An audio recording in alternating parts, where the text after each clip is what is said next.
Hey up, people of the interwebs. What are we doing today then? So, what would this camera angle be? What could we possibly be resting the camera on? Oh, why is Margaret so high up in the air? So today I'm just gonna have a quick go at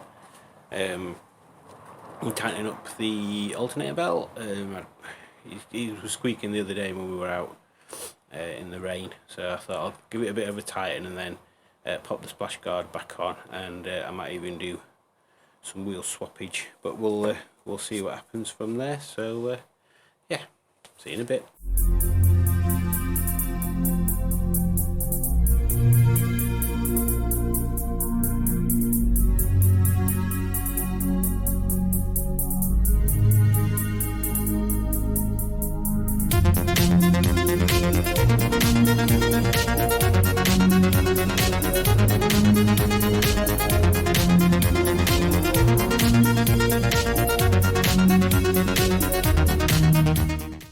Right, so here we are under the car.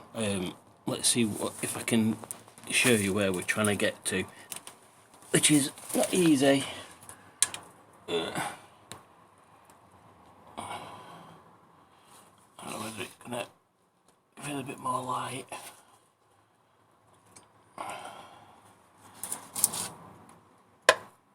No, not that way. Right, where are we?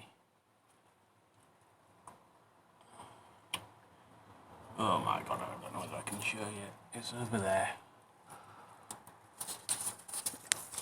Up there. I've got an adjuster on there. But let's do it the other way around. See what we can see with the camera.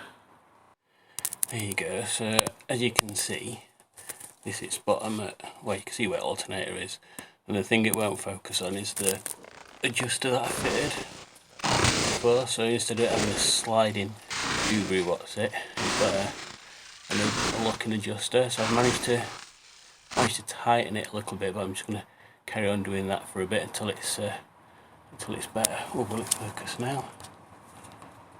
No, because it's rubbish. Maybe because the light's not in the right place. There you go. You can kind of see it there. So it's like got an adjuster, two rose joints at either, one rose joint at either end. So we'll have a go at. Oh God's sake! We'll have a go at doing that bit with these. I'll have a go at doing that and tightening that up.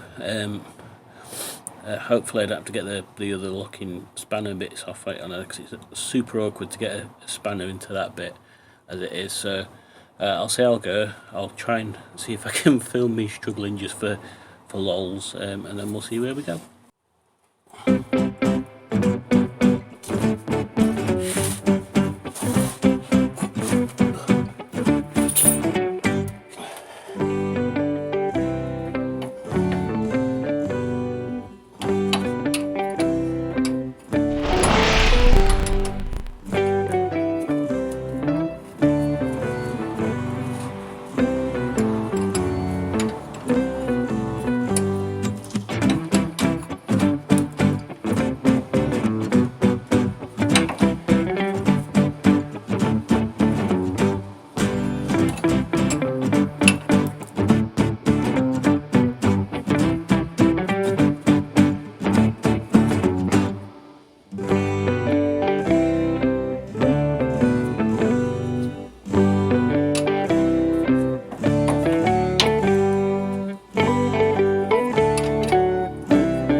So it seems to be a bit more scary.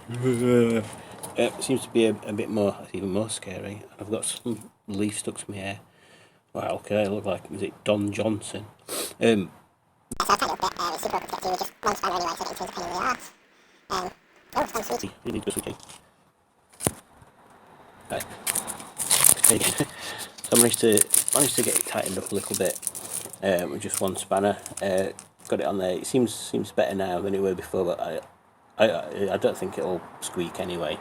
I'm gonna put that splash guard back on. I might even paint some of these bits and pieces while I've got. No, I'll do that another day. So I'll put that splash guard back on, and then so I think looks like there's a bit of oil dripping from somewhere, but I can't see where it'd be. So anyway, it's all right for now. Yeah, let's try and vacate ourselves from under here, and then see if I can jack it up.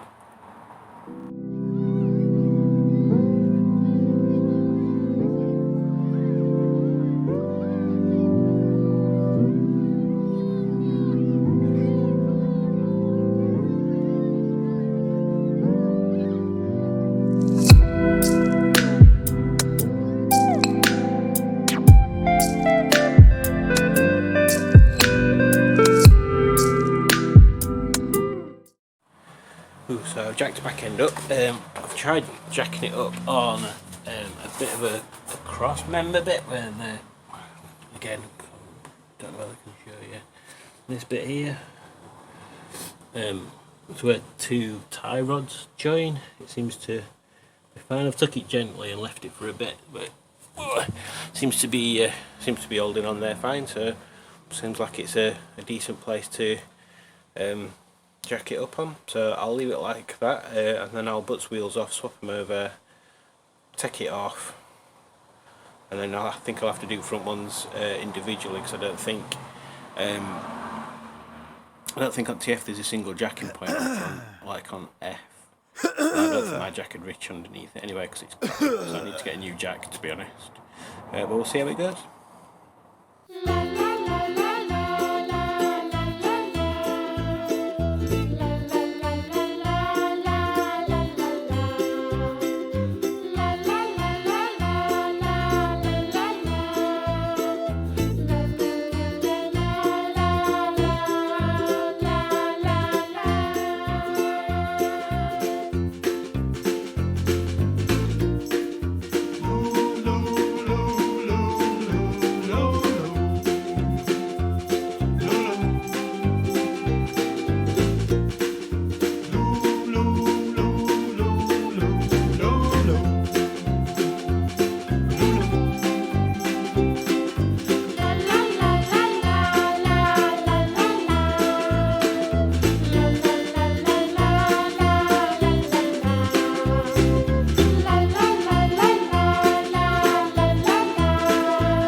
So as you probably know, or noticed, that was just a test run, because I definitely didn't forget to put that splash guard back on before I started putting wheel on. That's definitely not what happened. So yeah, that was just a test run, and then now I'll put splash guard on it and then wheel on. Remember, test run. Oh God, I hate this thing. This is probably why I didn't bother putting it on last time.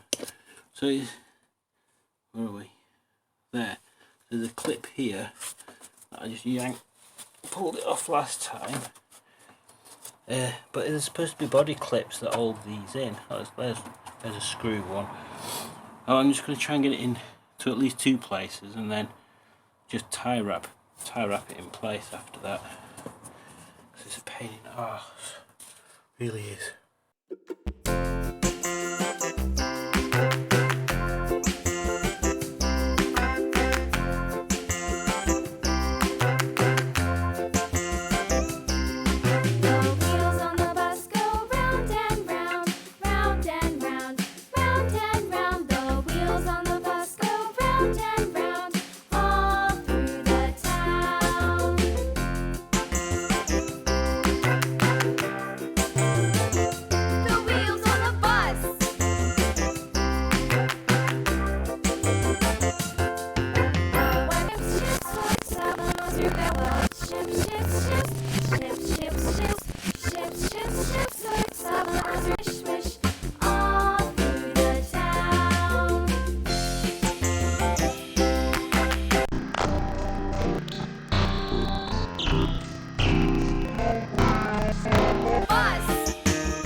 that's one done. So I'll not bother filming the rest of them, because what's the point? It's just putting the wheels back on.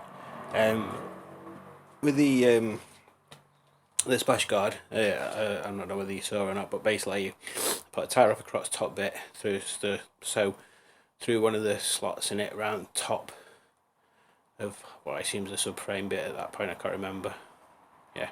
And then I drilled a little hole in it at the bottom and to put another one through the slot at the bottom, and now it's all sort of really secure without having to use them faffy plastic clips, because I bought some last time specifically to do that, and they were kind of a bit of a pain to put in.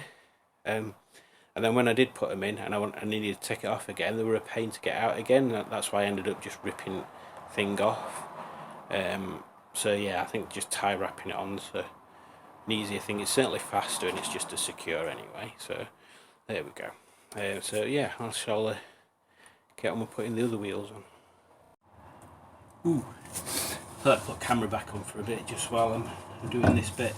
Yeah, so I'll show you in a bit. So one of the things that's a bit annoying, having put the lower springs on, and I'll show you in a second.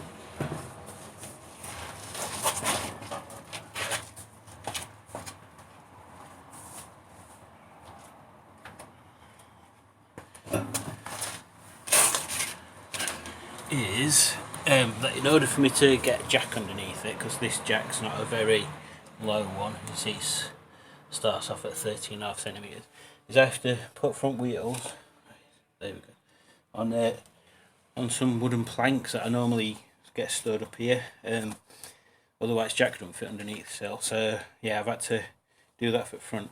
I might get a new jack actually, because that one's quite old. It's like my dad's reject one when his mate gave him a proper one from his garage that he weren't using. So I might get like a lower profile jack and some bits and pieces. But the other thing as well, which is probably one of the best buys I've got, honestly I need to tie this garage up. It's so bloody annoying that every time I want to walk anywhere outside a car, I have to flipping limber past the flipping bike. This lawnmower down there as well, which you think it's out of the way, but as soon as you want to do anything, it's like the first thing that you crack your head on. It's so annoying. And look, there's even this here. But yeah, this was one of the best tools I've bought so far. Mains powered impact gun. And I think it were about 60 quid off Amazon or something. So it's not massively expensive.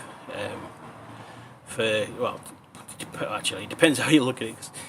No, in fact, actually, we've used it on exhaust cutters. So yeah, it has had its uses. I just bought it as a wheel gun, really, because I was fed up spending ages trying to get wheel nuts off that my dad's friend's garage had whammed on with their impact gun. So yeah, it just speeds things up a lot.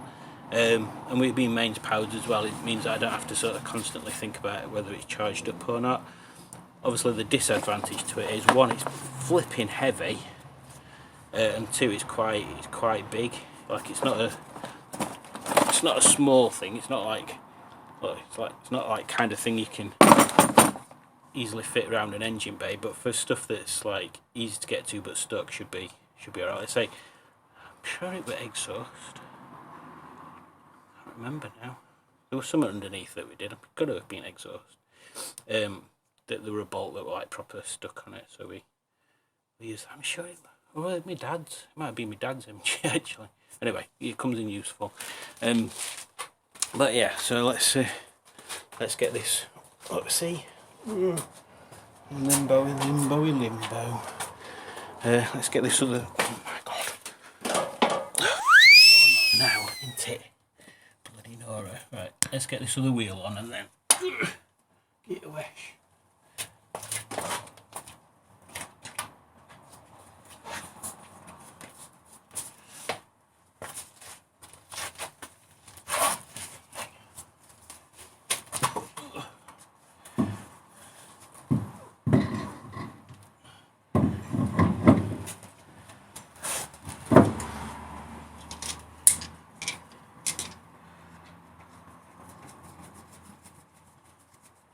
So I don't use that impact wrench to put them back on again, because there's no torque settings on it or anything, so it's It'll literally be yam it in and that's it. So I only use it to take wheel nuts off, and then use normal ratchet to put them back on.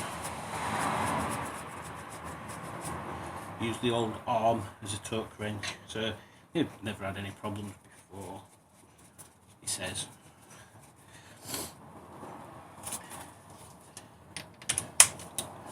So again, don't know how anybody else does it, don't care, but nip them up first of all with this, just so the finger tight, just so it's not, the wheel's not wobbling about. Right, ratchety on. Get a bit of a dynamic force.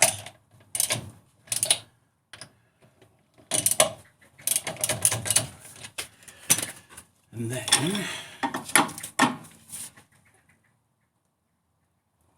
lower it down.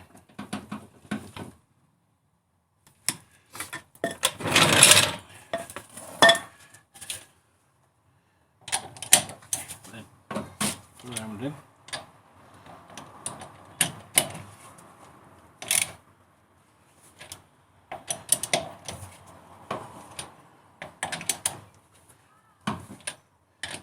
Once more for luck.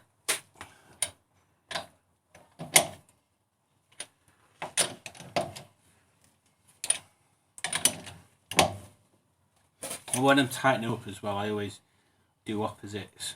I assume it's beneficial even if it's not a massive thing. So if you start at left, then right, then top, then bottom, and then just carry on with that. I suppose it's the same when you're bolting anything down that's got multiple pinch points, really. Yeah, and that's it. Wheels swapped over, so what I'll do is I'll open garage, well, I'll put all the wheels away, open driveway up, pull this outside, get it a wash, because we're off to, we're off to Motorist tomorrow because it's a Rover day, so up early, watch Grand Prix, have something to eat, go and pick my dad up, pop over to Motorist. I'll do a bit of filming there as well. Oh, that's the one thing. Update. Oh God, see, every time. Update on the drift camera. So I left it for a bit and it sort of started to try out and it'd turn on, but then it'd turn off again like 2 seconds later. So I left it a bit longer to try out, so I put it on top of the radiator, put it in with some of them silica packs, and then it'd turn on and ask for the SD card, so that were good, so I put that in.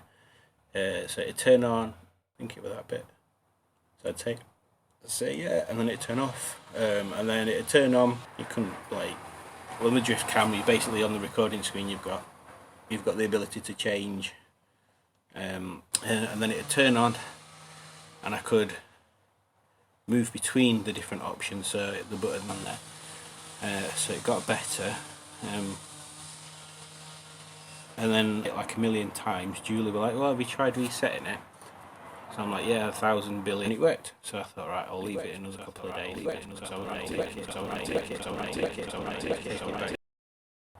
Today is Saturday.